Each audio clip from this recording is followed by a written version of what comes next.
Welcome to the White House, everyone. This is your daily briefing. For those of you who were at Martha's Vineyard last week or on vacation, welcome back. That includes me. For those of you who were here, my condolences. Before I get started on taking questions on other issues, I have with me today the administrator of the Federal Emergency Management Agency, Craig Fugate. As you know, Mr. Fugate has extensive emergency management experience. He was the former director of the Florida Division of Emergency Management, appointed to that position in 2001 by then Governor Jeb Bush, and then later reappointed by Governor Bush's successor, Charlie Crist. He held that position until President Obama asked him to lead FEMA. He is here to take your questions and give you an update on Hurricane Irene and its consequences. So why don't we have Mr. Fugate make a few points, take your questions on all issues related to Irene, and then I will take your questions on other issues. Thanks very much. Well, good afternoon. I think first, our condolences for the families who have lost loved ones. Unfortunately, Irene was a deadly storm. Reports are still coming in. I think open source, I've seen in the media about 21. We also know that there are several people still missing. And one of the things about these types of storms, we know, unfortunately, the death toll may continue to go up in the recovery phase through accidents and other things that happen. This has been my experience from Florida, where, again, as we urge people to use common sense and be cautious, don't drive through flooded areas. We got a lot of power lines down, and as crews are re-energizing, again, be very careful. We don't want any more people to lose their lives. But to the families that have lost ones, our condolences and our prayers are with them. Tropical Storm Irene dissipated and moved into Canada, but in its path as a hurricane, we started out in the Virgin Islands of Puerto Rico, which most of the damages were in Puerto Rico. President has declared Puerto Rico a major disaster area. We are providing assistance there.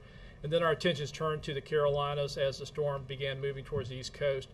Prior to the arrival of Hurricane Irene, we had what we call an incident management team. These are federal employees of FEMA that are trained to go in, link up with the state prior to the storm getting there, so that we are prepared to support them both in the preparation phase but also in the immediate response phase. 18 of those teams deployed across the East Coast, as far south as Florida, all the way up to Maine. And again, as we saw the track of the storm adjust, we repositioned teams and we became increasingly concerned about possible impacts in the New England states. We put liaisons into those states as the storm moved north. We pre-positioned water, food, generators, tarps, and other supplies in incident staging bases based along the path of the storm. We were sitting ready to activate our urban search and rescue teams. We put our teams on alert. 3 of those teams have actually been now activated on standby and support in New York and in Vermont based upon the flooding there.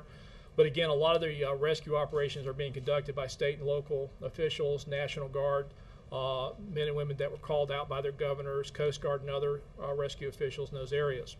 As it stands now, we are still supporting in North Carolina requests for assistance as they go to the recovery phase and begin damage assessments. A lot of power outages, roads that were heavily damaged by storm surge, particularly in the Outer Banks, as well as a lot of debris in the eastern part of the state. As you move up the coastline, I'm sure you're all aware of the large numbers of power outages. Those numbers have come down since yesterday. The Department of Energy is working with the private sector as they track those numbers, but we went from over 6 million down to 5 million, and again, those numbers look to continue to come down, but some areas are going to have some time to get all of the power back up. But probably the real story was as Irene was exiting and many people were focused along the coast, we did get some impacts of coastal storm surge, but not to the degree that we were concerned about. But heavy rain did occur along the interior parts of the path. That was a big concern we had as the storm moved north, and so we have seen record flooding in Vermont, record flooding in New York. We still have rivers that have yet to crest. The River Forecast Center for the Northeast was reporting that some of these rivers may not crest for 2 to 3 days, so the extent of impacts we still won't know. But again, many of these areas have been dealing with very dangerous flooding. Some of it has resulted in loss of life. To give you some idea of how fast this occurred, the rivers and the flooding were so intense that the Vermont Emergency Operations Center, their state emergency operations center, had to evacuate last night and relocate. We had already been working disasters in Vermont, so we had a joint field office that they were able to relocate to, and so they were able to continue their operations after moving. But they did experience these damages, and they are working to get their center back up. But again, from a storm that I think from a lot of focus on the coastal areas, also showed that inland the heavy rains produced quite a bit of damages and are continuing to produce damages. So we're working with the governors now as they begin the assessment. Question I've been getting a lot is how much damage? We don't know. We're still assessing. A lot of the states are just finishing the response operations or beginning that, particularly the further south you are as you move north. But in Vermont and New York, they're very actively still engaged in response operations, as well as Massachusetts and New Jersey, which are also experiencing flooding, New Hampshire and Maine. So with that, I'm open for questions. Do you have any figures to attach to the damage yet? Any idea how much the storm will cost? No, and I don't really estimate. Again, I don't like to give estimates because one of the things you're looking at is a lot of power outages. You see a lot of damages that are not going to be covered by federal dollars. We don't cover insurance losses. So some of the numbers you'll get from like insurance industry projections are actually what their exposure will be. Those won't translate into what the federal cost will be. So this will be, we do formal damage assessments with the states. We go in and look at those things that would be the responsibility of state and local government. We look at those damages. We look primarily at the uninsured losses. So until we actually get out there and do the damage assessments, we won't have numbers, but also understand that's not the total dollar figure. So you'll get loss of impacts. You're also going to have significant agricultural impacts in North Carolina and other states. And so USDA will be working with the state ag commissioners as they compile those costs. So the total dollar figure is actually from several different sources. What we will report will be the damages that would be eligible if there was a presidential disaster declaration for major, reimbursement assistance. Total number without power? The total number, and again, this number is fluctuating and it's coming down, but Department of Energy at our 12:30 conference call was reporting a little over 5 million, and that number had come down from a number that was a little over 6 million. But Department of Energy is tracking that very closely, working with the states and utilities and putting that number together as it changes through the days. Did Vermont take the by surprise completely? I didn't hear any warnings about Vermont. No, we knew they were in the area of heavy rainfall. And this is one thing that Director Bill Reed was trying to get people not to focus just on the center of circulation or on the coast. The heavy rainfall, particularly that this storm had a lot of rain ahead of it as it was moving ashore. The concern was where we could expect rainfall. In fact, if you went back to the Hydromet Prediction Center, they were putting out forecasts of these types of measures that we could see as far as rainfall. So it was something we were expecting, but the reality is with flash flooding, much of this occurred very quickly. In fact, in many of these rivers in Vermont, they've already gone back down. It was just a very quick response rate from the rain to flooding, and now we're looking at the damages. What happened to wind from New York? I don't have any specific right now. Given that this is the anniversary of Hurricane Katrina and you've talked about some of the lessons of Hurricane Katrina, can you speak specifically about what was learned then that helped you, the federal government, to be better prepared for Hurricane Irene? Well, you got to give credit to Congress who, one, passed the Post-Katrina Emergency Management Reform Act that clarified and gave clarity to FEMA's mission, but also cleared up some issues that were considered issues. Should we wait till a governor has exceeded all of their resources to then ask for federal assistance, and at that point do we respond? Or are we able to get things going earlier, not wait for that declaration without waiting for the state to be overwhelmed to get ready? And this is, I think, one of the keys we've learned is when we know there's a disaster that could occur, and again, we're working off that forecast, is not to wait until the state says we're going to need help. Part of this by getting our teams into those states with the counterparts of the governor's team working early. Not only are we there in case they need our help, we have a better idea of what to anticipate, and we have built that team so if we do have the impacts, we can go right to work. That, as well as the ability to pre-position resources, move them into areas before the states make formal requests. A lot of this was the mechanics that we learned from Katrina, but I think some of the other things that was directed in the legislation was we need to look beyond just what FEMA's role is, that we're not the team, we're part of a team. We really had to look at things such as how do you better integrate the volunteers and the NGOs and their capabilities, as well as the private sector. I mean, I was in Florida doing a lot of hurricanes, and quite honestly, when you get to the point where you find yourself setting up distribution points in the parking lot of an open grocery store because they brought a generator in, brought in emergency crews and got their store open, but you weren't talking, I could have probably gone where there was a greater need. So right now, one of the things we've done in this administration is we brought the private sector into FEMA's headquarters. We have a representative on a rotating basis in the private sector representing them, so we work as a team. And so right now, we're getting reports of stores opening, first in Puerto Rico when the initial storm hit, looking at the big box stores that were able to get open, had a better sense that a lot of the things that we were concerned about, the private sector was able to get up and running, so we could focus on the areas that were flooded, mainly smaller towns and communities in the more mountainous areas of Puerto Rico. If 6 years ago today, when Katrina came ashore, FEMA's reputation was not enhanced by the operation there. Is there one single lesson from Katrina that has kind of reshaped FEMA and their response to this? We can't wait to know how bad it is before we get ready. We have to go fast. We have to base it upon the potential impacts.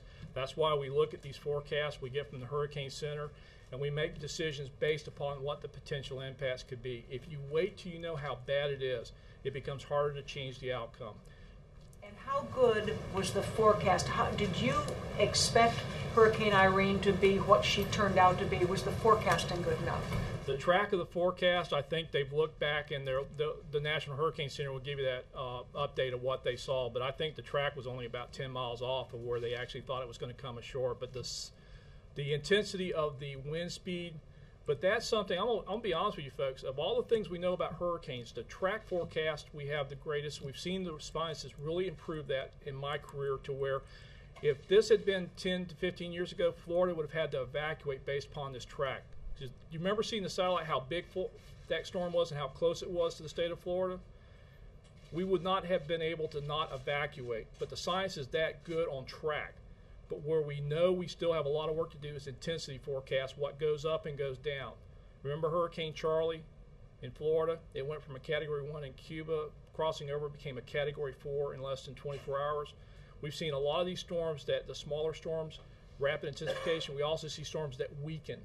And that is an area that skill we still need to work on. But based upon the forecast, that's what we prepare for.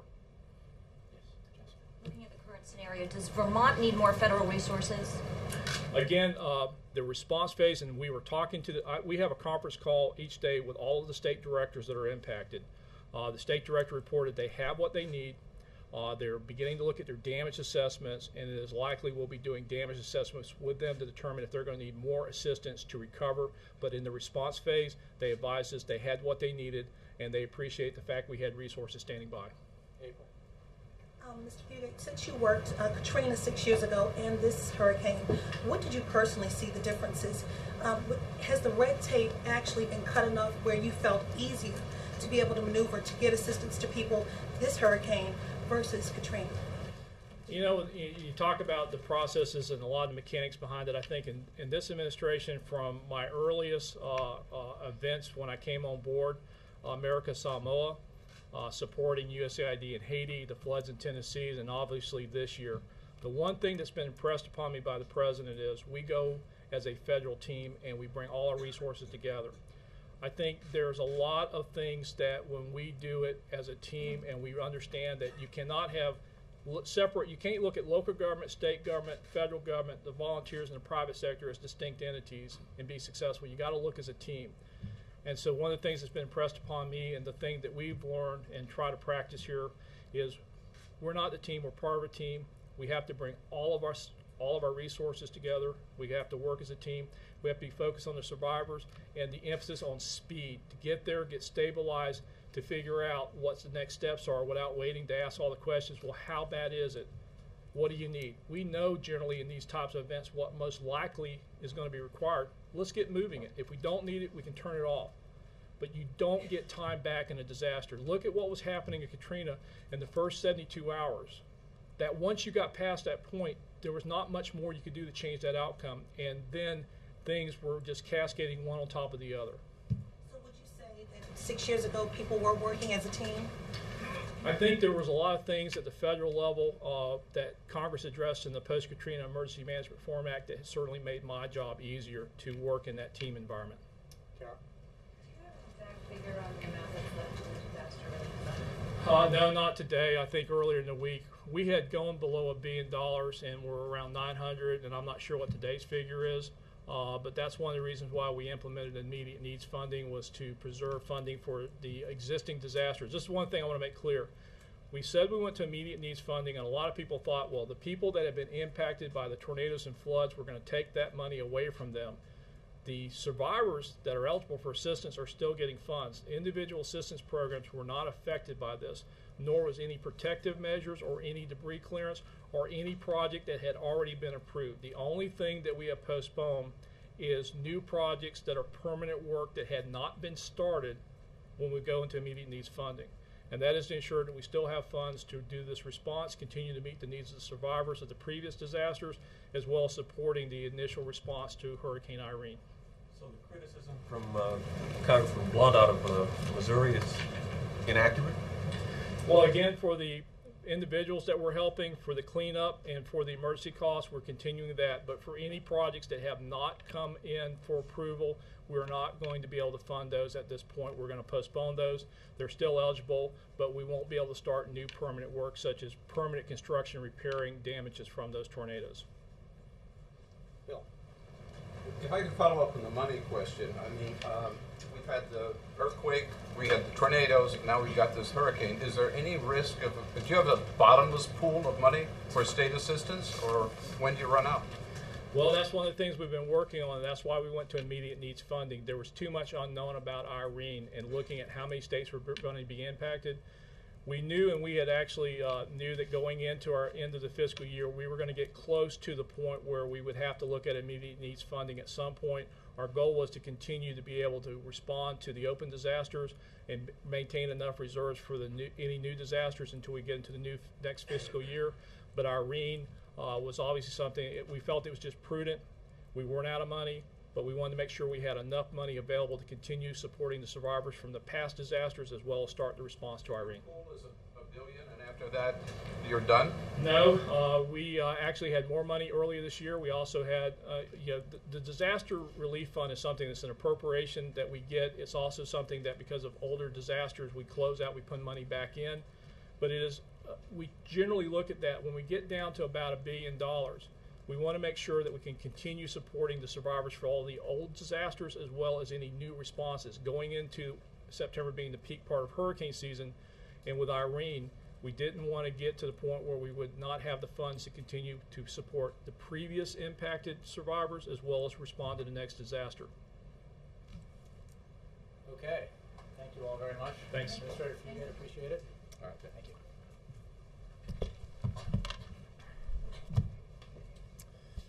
Now, let's go to other issues. Erica. Can you talk about Alan Kruger's appointment today? He's a previous member of the administration who seems to be viewed as a continuity pick. Does that suggest that the president likes how his economic team is composed and doesn't see the need to shake it up? I think he picked Dr. Kruger because he's an excellent economist whose particular skills are more relevant than ever in the economic environment we find ourselves in. He brings a lot of experience to the table, both as an academic and through his service in the Treasury Department of this administration, the Labor Department of the Clinton administration. His expertise in the labor market is particularly relevant as we focus on the need to grow the economy and increase job creation. He looked for the best possible choice and found him in Dr. Kruger. Do you believe that he'll bring new ideas to the table? I believe that he's an excellent economist and a dynamic economist with a lot of experience and will be an important member of the economic team, yes. And on the president's job speech, he shared with us that it'll be next week. What day is it going to be? We don't have a date to announce. I will repeat what the president said, that you can expect it next week, but I don't have a date or location to give to you today. What is the reason for not telling us when it's going to be? It could be because we haven't finally decided. And when we have an announcement to make, we'll make it. That would be the Heated debate. No debate, just figuring out the best time for it, best location. So you don't know when or where it's going to be at this point? Actually, the decision has not been finally made. Thank you. Yes. Jay, does the White House have any more information or ideas about where Gaddafi is? No, we have no indication that he has left Libya. We are obviously working with the TNC and with our NATO partners on that, but if we knew where he was, we would pass that information along to the opposition forces. Will the White House and will the United States government ask the rebels to hand over the Lockerbie bomber? Extradition issues are something you should address to the Department of Justice. I think that he was tried in Scotland, not here, but we are monitoring that situation as well. Yeah.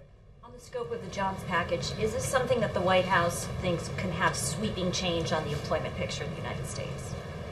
The President will propose, as he has said in the past, initiatives that will have a direct impact on economic growth and job creation, substantial impact, as measured by middle-of-the-road, unaffiliated, nonpartisan economists. They will be measures that should have bipartisan support, and that he expects will have bipartisan support because everyone's focus in Washington, whether you're a member of Congress or a member of this administration, ought to be on getting this economy moving and faster and hiring and the need to hire more people faster. So it will have a measurable impact. And if the entirety of his proposals were passed by Congress and signed into law, that impact would be very beneficial to the economy and to employment. Given that emphasis on the bipartisan nature of these proposals, has he consulted with Republican members of Congress as they've developed these ideas? I don't have specific conversations or meetings to read out to you. The President has consulted widely beyond the administration. He has spoken to you about a number of specific ideas that he has that you can assume will be part of this, that would have a direct impact on job creation and economic growth. But there will be other ideas that will be new to you as part of this package. Finally, given the administration's statements lately about the intransigence of Republicans in Congress, is this in any way a measure that the White House expects to be dead on arrival and is essentially a political I don't, because package? It's not a political package because it is actually the precisely opposite of it. We're talking about September of 2011, more than a year before the next election. This package will be focused precisely on job creation and economic growth.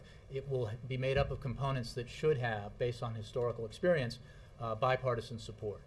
And to the extent that politics is involved, and we hope involved in a helpful way, it will be in the sense of immediate urgency that members of Congress have upon returning from their states and districts, having heard from their constituents the amount of frustration that is so palpable out in America with the partisan posturing and political bickering that's taking place here, that's getting in the way of obstructing our ability to do the things that the American people want us to get done. I mean, we saw this during the deficit and debt negotiations, the debt ceiling crisis.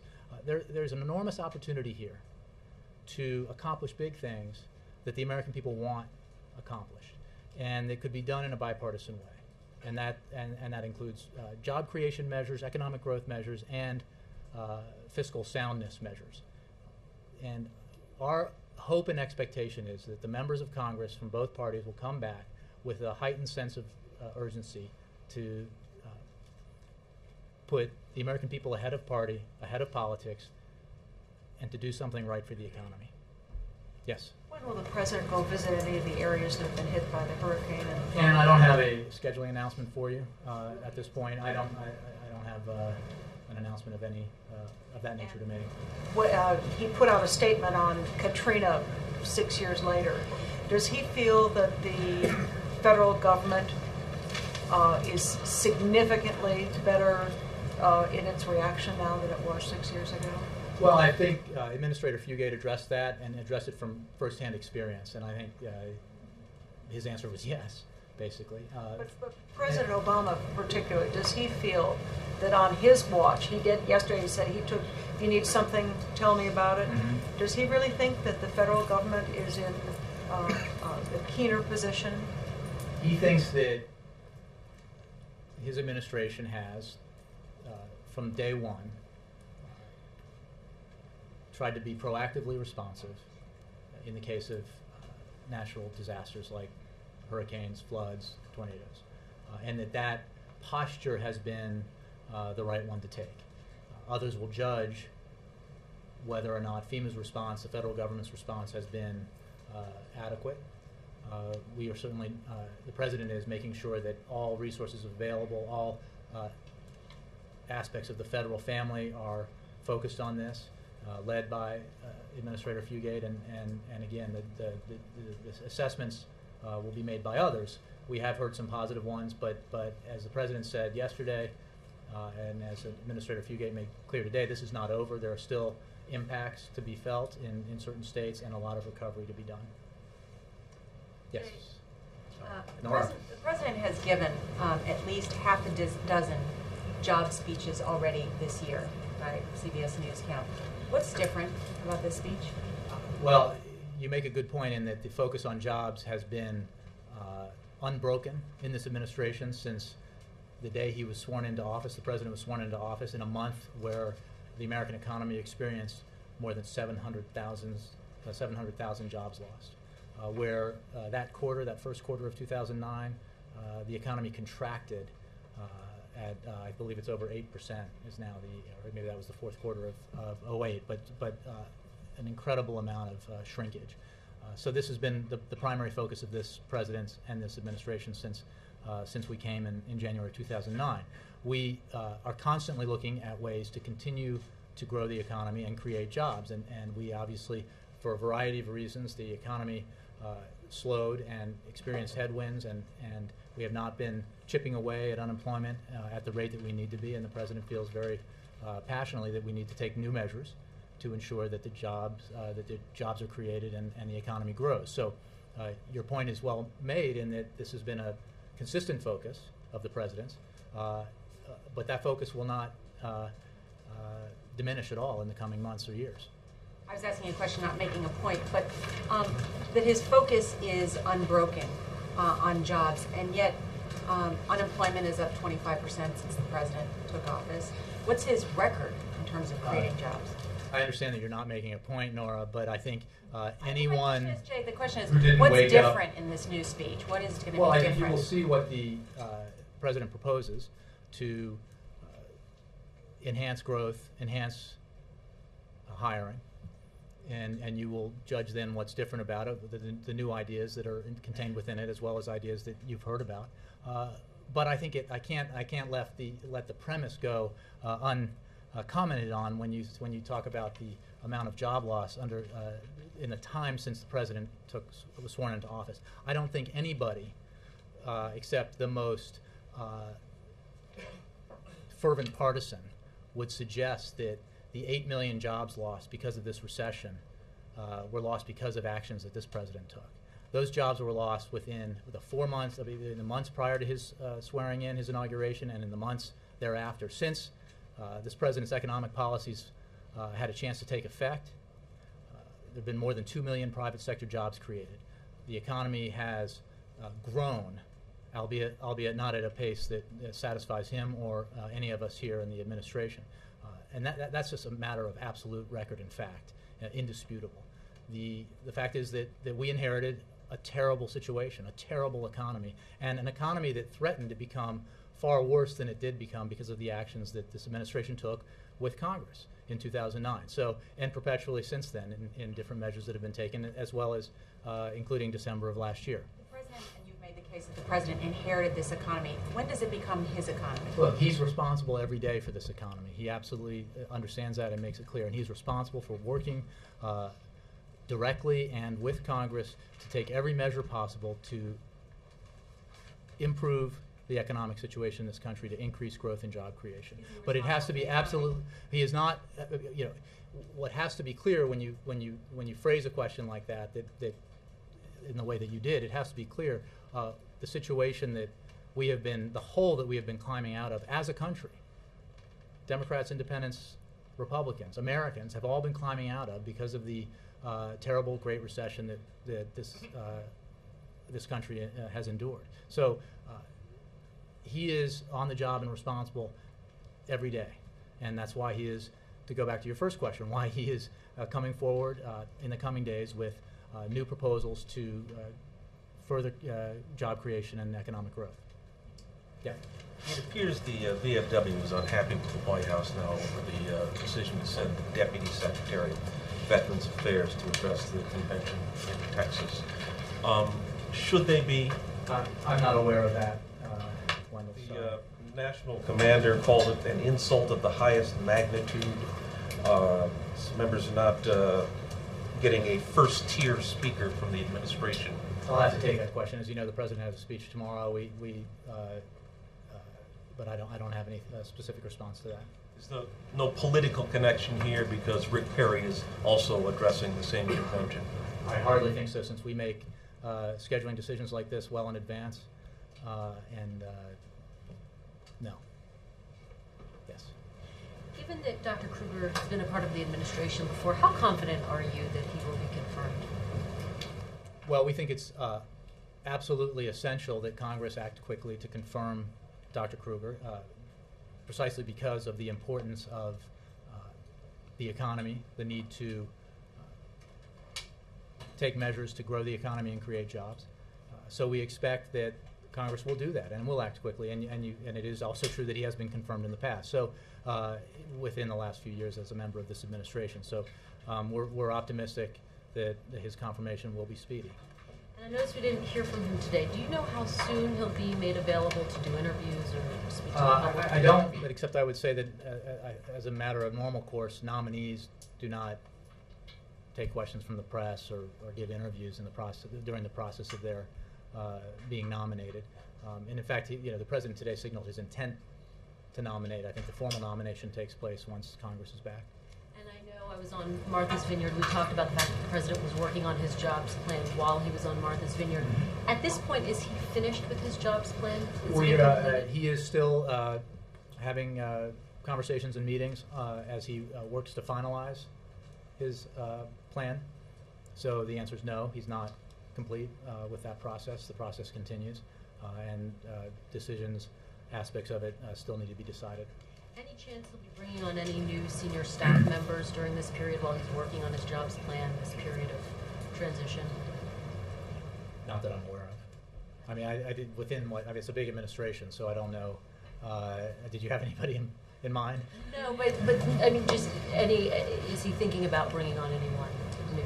Well, I think he announced today a new member of his economic team, but beyond that, I don't have any, I don't anticipate any announcements. Carol, I'm sorry, Kristen. Just finally, according to the latest Gallup poll, the federal government's, the people who have a positive view of the federal government is at 17%, which is an all-time low. I'm just wondering what the administration's reaction is to that. Well, I think that is a measure of the frustration that the American people feel about the gridlock and partisanship that they witness when they pay attention to what's going on in Washington. And it's a frustration the president understands. He's talked about it a lot recently, including on his trip through the Midwest, the upper Midwest, the week before last. And that number sends the message, or should send the message, to everyone who is chosen by their constituents to represent them here in Washington, to get things done, to do exactly what their constituents want them to do, which is to represent them and get things done. We have a divided government. We have one party in control of one house of Congress, another in control of the other, president here in the White House. We need to work together to get things done, and we don't have the luxury of, at least the American people certainly don't believe that we have the luxury of spending a lot of time bickering and posturing when there are obvious and essential things that we can do to grow the economy and create jobs. And that's what the president's focused on. That's what he will put forward next week, as he said. And he expects that coming back from their recess, members of Congress will feel that sense of urgency as well. Carol. Just quickly back on the disaster relief fund, will the White House request any additional funds for that? We are still in the process, as Administrator Fugate said, of getting a calculation for what the overall cost in damage is caused by hurricane / tropical storm Irene. So we don't know yet. to be honest. So it's hard to say until we know what the cost is, what kind of funds will be necessary. Has the president talked about the concerns about the economic impact that this is going to have, and also about what impact this is going to have on the recovery for some of those areas that the president's focus in the last week, as we've known this storm was coming, and marshal our resources to respond to it, and then dealt with it as it passed up the coast, has been on the need to respond effectively. His concern has been focused on individual Americans and the risk to them, to their lives and their property, and then on the need to begin the process of recovery. I have not heard him express a concern related directly to its overall economic impact. That's obviously something that will be assessed once we know what the cost is. But his primary focus has been on the emergency response and making sure that Americans are safe. Update on when we'll get the mid-session economic Later plan? this week. Do you have a date? I don't have a date. Yeah. Jay, can you preview the American Legion speech tomorrow? I cannot. I confess I have not read it yet, so I don't have any. I don't have a preview for it. So I I could, but I won't. Just in the broad, what's the subject matter? Just in general sense. Well, I'm sure that he will talk about issues that are relevant to the American Legion, but I don't have. Was it a foreign policy speech or an economic speech? I mean, I think that there will be obviously a large national security component to it. One more. That's all I have for you. Yeah. Did the House action this summer coming in for pro forma sessions, did it preempt any plans by the president to make any recess appointments? No. Yes. So Kruger has said that raising the minimum wage may boost employment. Is that something that the president agrees with, and could that be part of the jobs package? Well, again, without getting into elements of what may or may not be in the package beyond what the president himself has said already, the president sets economic policy, and any economist worth his or her salt has written extensively on a number of issues, had different proposals, examined different ideas. There's not one or the other expressed by Dr. Kruger that the president is adopting over any other. He sets economic policy. Dr. Kruger will be an important member of the economic team going forward once he's confirmed. Does the administration, though, think that raising the minimum I haven't wage heard anybody in the administration discuss that at all. So you might ask economists whether they agree with that assessment. I'm not even aware of that one. But again, I think the important point to make here is that the president sets economic policy. He makes the decisions, and he believes Dr. Kruger will be an excellent member of the economic team. a question about Irene. When the president was on his bus trip before the hurricane, he was talking about the difference between government and politics and explaining that, you know, government is troops in Afghanistan, government is FEMA. Now that Irene has happened and FEMA has gotten widely praised for their response, is he going to use the Hurricane Irene experience to bolster his argument about the role of government? And how might he do that? I haven't had that conversation with him. I don't know whether he will or not. I think his overall point applies before and after any specific natural disaster. I think that the government does a lot of things that are important to the American people, whether it's disaster relief or keeping our country safe through our military, or various other things that are important services. I think that we've been focused on the storm itself, recovery from the storm, responding to the storm, recovering from the storm. I can't anticipate that at this point. David? Yeah. Chris? Jay, last week an Associated Press report revealed that a $2.2 million federal grant went to an Iowa group, aided its efforts to undo same-sex marriage in that state. Does the administration have a problem with federal resources being used for this purpose? I wasn't aware of that. I'll have to take the question. Just to follow up on that, does the administration see value in an executive order barring the use of federal funds to discriminate against LGBT Americans, as it spell out that this use of federal money is unacceptable? Could you restate that? Sorry. Does the administration see value in an executive order barring the use of federal funds to discriminate against LGBT Americans? I don't have any. I mean, you're asking a hypothetical about about an executive order that doesn't exist. Just one. Just one. That's it. Vermont's Senator Bernie Sanders said, and this is a quote, "One of the reasons the president has moved so far to the right is there is no primary opposition to him." And my question, why is the president certain that Hillary won't run against him?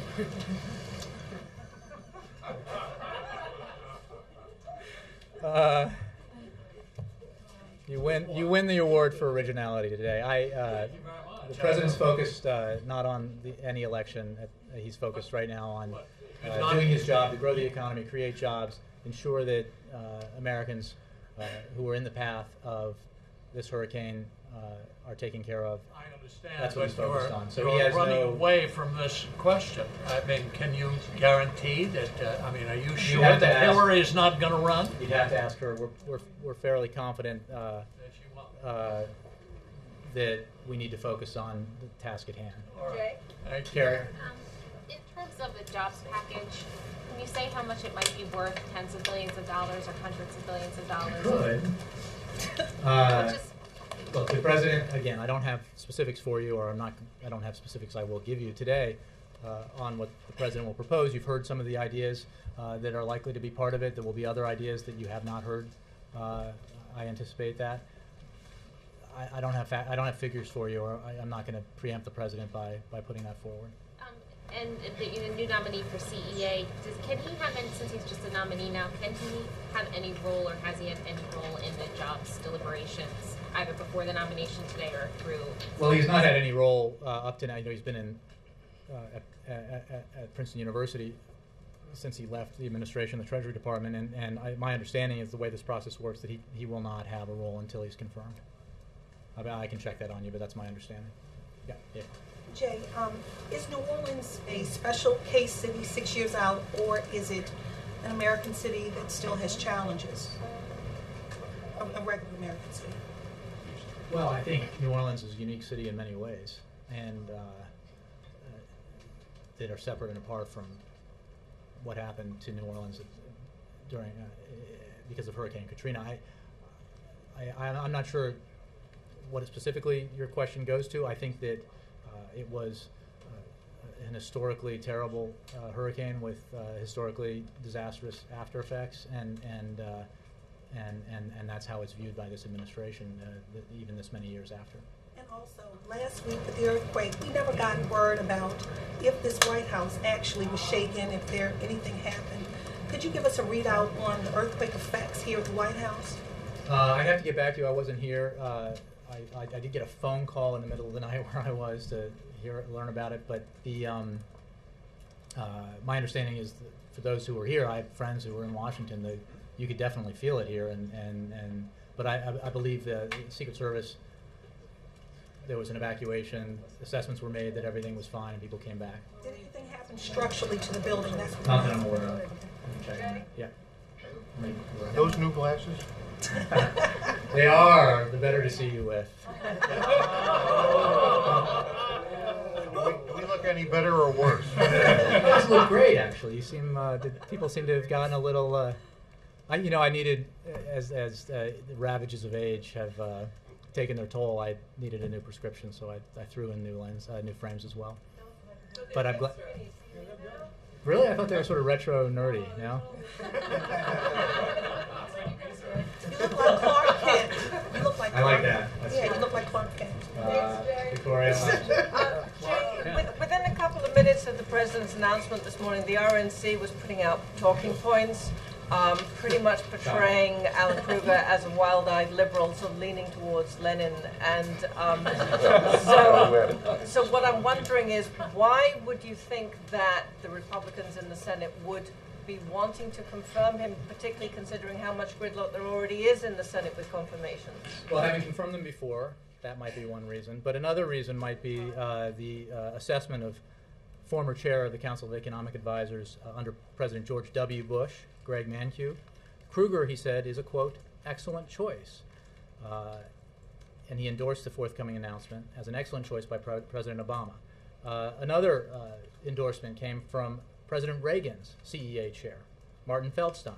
His experience, this is referring to Dr. Kruger, at the Treasury will give him a running start in his new job. Alan is an expert, and there have been numerous others who have weighed in with a similar assessment that Dr. Kruger is an excellent economist, an experienced one, whose background is particularly suited to the current economic environment, and his advice will be very welcome. Thanks very much.